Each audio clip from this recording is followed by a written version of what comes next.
Hi, good morning. My name's Gary. I'm a pharmacist. Before COVID struck, I was working in off-site pharmacy in Derby, in industrial unit and everything else. We're doing things like Botox, veterinary medicine, and everything else, slightly different from the normal pharmacy. And until then, I decided that I've had enough of this and I wanted to go back to my roots. And I think I've chosen the worst possible time to go back to become a locum pharmacist at the start of the COVID crisis. So that's where I think this little chat is all about, my experiences of being a pharmacist during the COVID crisis.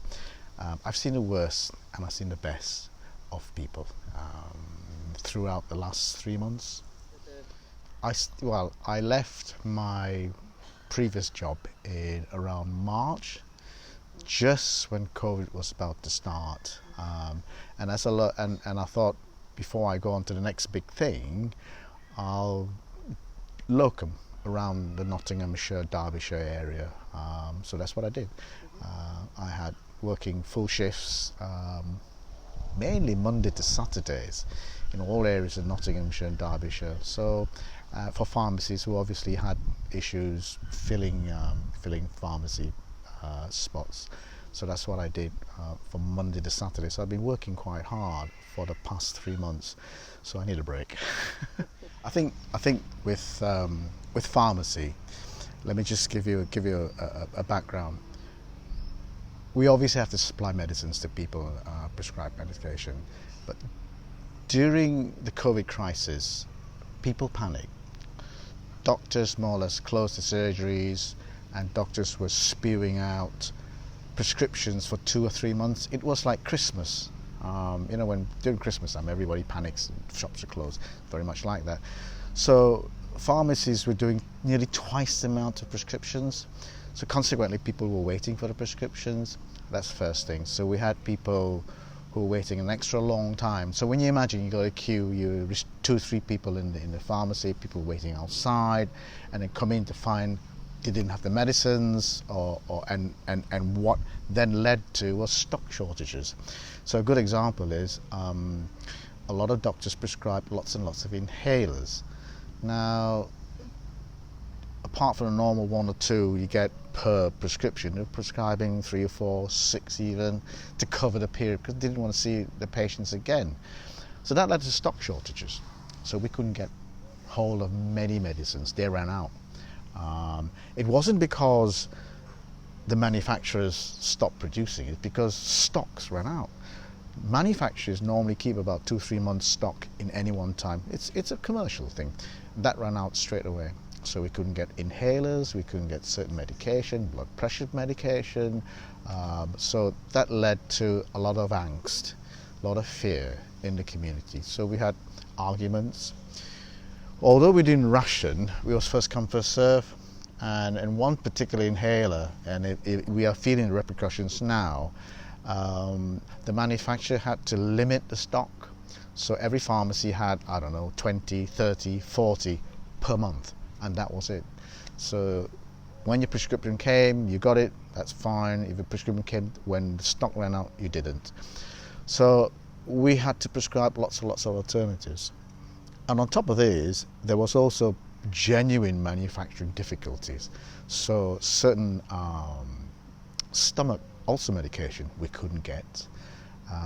And that led to a run on other medication. One led to the other. So, and I think 3-4 months down the line, we're just beginning to see the end of the tunnel in terms of trying to get the stock back.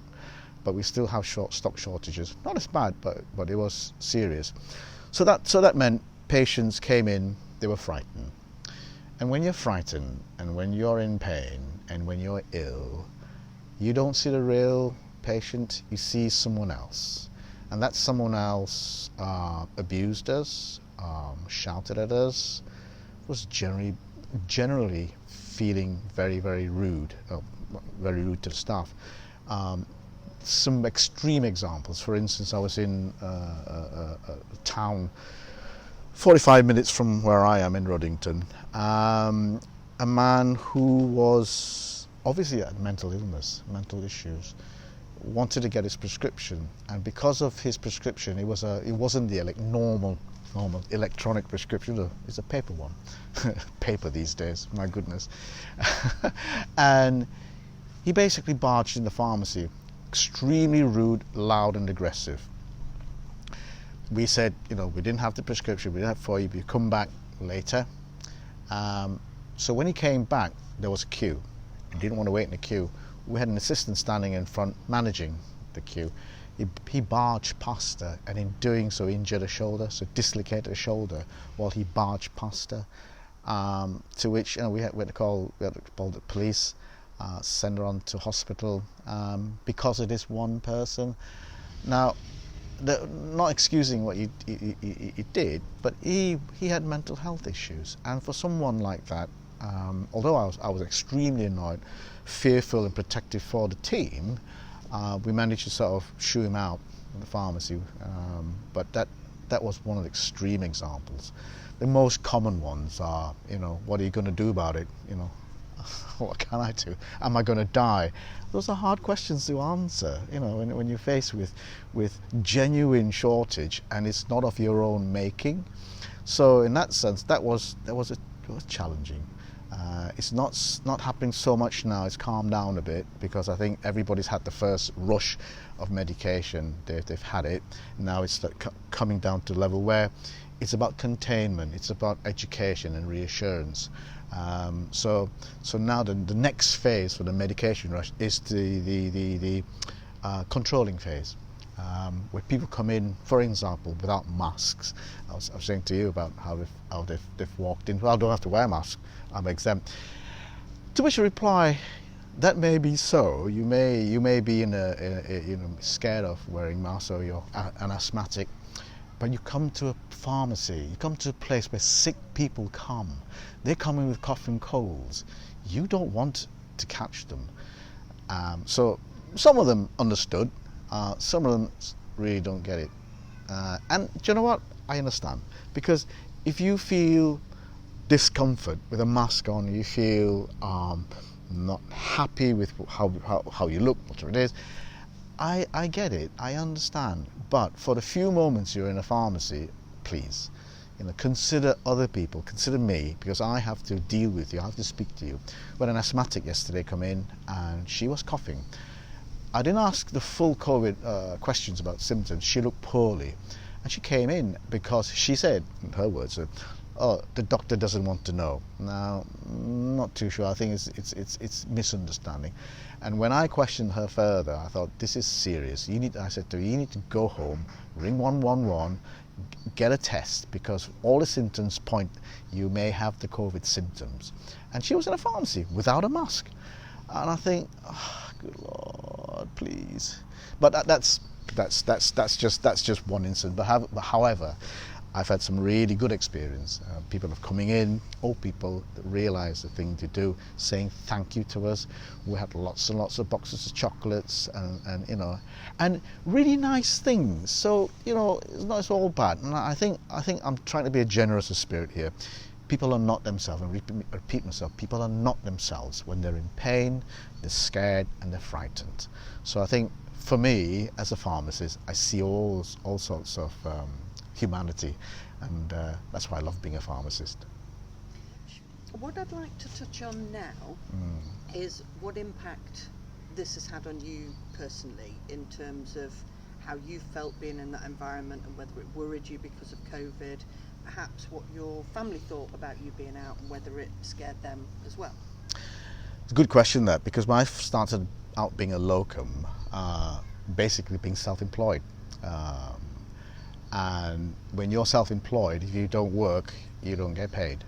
And obviously, because of when I started, I wasn't eligible for the government grants they were talking about.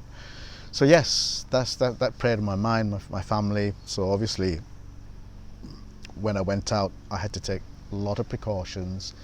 My hands are so dry from washing, and I think I've got COVID mask because I wear a mask every day, and sometimes I have the visor. So in that sense, it is a fear. But you know what? just get on with it. As far as I'm concerned, it's a job to do, the profession I've chosen. And I think, like, you look in all the other interviews you've seen with the nurses and doctors, it's something that we do. And I don't think of myself too much. I take precautions as much as I can. You know, when I come in, I don't see the wife. I just get changed, all the mucky clothes out, come back dressed, and then I kiss her. Hello, love, how are you? That's been life for the past 3 months, and it's a very strange existence. But do you know what? We just get on with it.